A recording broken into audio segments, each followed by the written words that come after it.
Green house society doctor Abdul Mannan জামে মসজিদ। এই মসজিদে আজকে রাস্তায় মাটি ফেলা হচ্ছে। আসসালামু আলাইকুম ভিউয়ার্স, সবাই কেমন আছেন? আশা করি আল্লাহর অশেষ রহমতে আপনারা সবাই ভালো আছেন, আমরাও ভালো আছি আলহামদুলিল্লাহ। নতুন আরও একটি ব্লগ নিয়ে আপনাদের সামনে হাজির হয়েছি। আজকের ব্লগটি আমার বাড়ির সামনেই green house society doctor Abdul Mannan জামে মসজিদের রাস্তায় মাটি ফেলার কাজ চলতেছে, সেই নিয়ে একটা ব্লগ করলাম। এই রাস্তাটা আগে থেকেই তৈরি করা, কিন্তু এই যে বিল্ডিংগুলো করছে এখানে করার পরে নতুন করে আবার যখন রাবিশ ফেলাইছে, রাবিশ ফেলানোর কারণে এই রাস্তাটার সমস্যা হয়ে গেছে। মুসল্লিদের নামাজ পড়তে কষ্ট হয় এবং পানিও জমে যায়। সেই জন্য মসজিদ কমিটির উদ্যোগে এই মাটি ফেলা হচ্ছে। এলাকার থেকে টাকা সবার কাছ থেকে কালেকশন করে এই মাটি ফেলার কাজ শুরু হয়ে গেছে। তো সম্পূর্ণ মসজিদ পর্যন্ত যেখান থেকে কাতার শুরু হয়, এই যে ভিউয়ার্স, মসজিদের এই জানালার এখান থেকে এই কাতারটা শুরু হয়। এখান থেকে শুরু করে একেবারে ওই রাস্তা পর্যন্ত চলে যায়। যেহেতু মসজিদটা ছোট, এটা মসজিদের সামনের সাইড। যেহেতু মসজিদটা ছোট, এই জন্য রাস্তা শুক্রবার হইলেই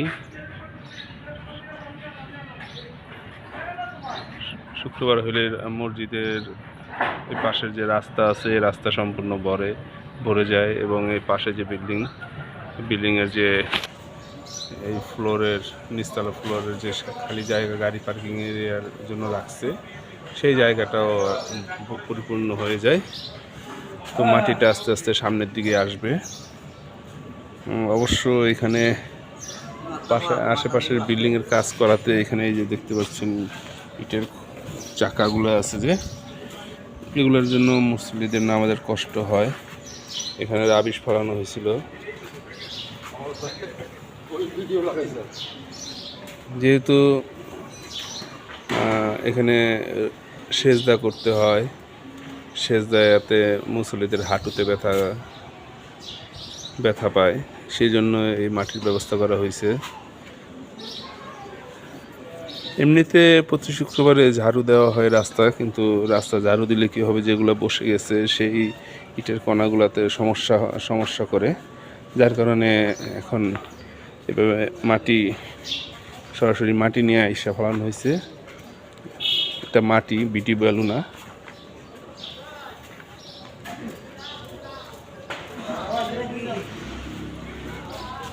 তো তারপরে আবার এই যে শুক্রবারে এই যে গ্যারেজটা আছে, রিক্সার গ্যারেজ, এই গ্যারেজেও এখানে মুসল্লিরা নামাজ পড়ে। এই রিক্সাগুলো থাকে না, রিক্সাগুলো সব বের হয়ে যায় সামনে থেকে শুরু করে ওই মাথা পর্যন্ত, এবং এই যে এতটুক পর্যন্ত, এই বাসের এই পাশ পর্যন্ত, বাসের এই পাশ পর্যন্ত জামাত দ্বারায় এখানে 4টা কাতার হয়। যাই হোক, এই অবস্থা। তারপরে এইটা ভরার পরে এই রাস্তায় ভরে এবং প্লাস ওইটায় ভরে। তো যাই হোক, মাটিগুলো ফেলা শেষ হওয়ার পরে আবার আপনাদেরকে দেখাবো আপডেট। শেষ পর্যন্ত সাথেই থাকুন।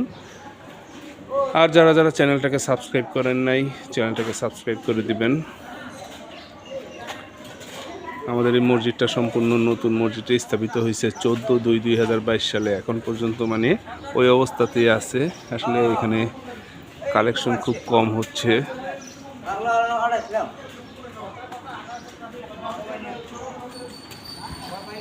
তো সঙ্গেই থাকুন।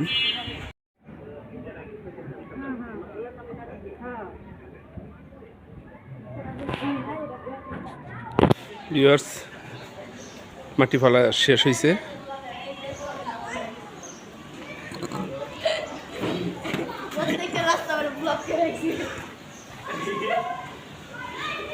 এই যে মসজিদের যে পর্যন্ত জামাত দাঁড়ায় সেই পর্যন্ত মাটি ফেলা হয়েছে। এই যে শেষ।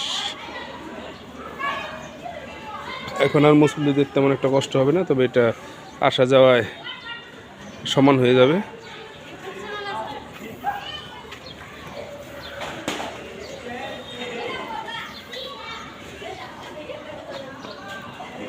মানুষের পাড়ায় পাড়ায় এটা সমান হয়ে যাবে, বা অবশিষ্ট যেটা থাকবে এটা আবার কোদাল দিয়ে শুকিয়ে যাওয়ার পরে কোদাল দিয়ে চার্জ দিলেই হবে। এখন আর মুসল্লিদের সমস্যা হবে না নামাজ পড়তে।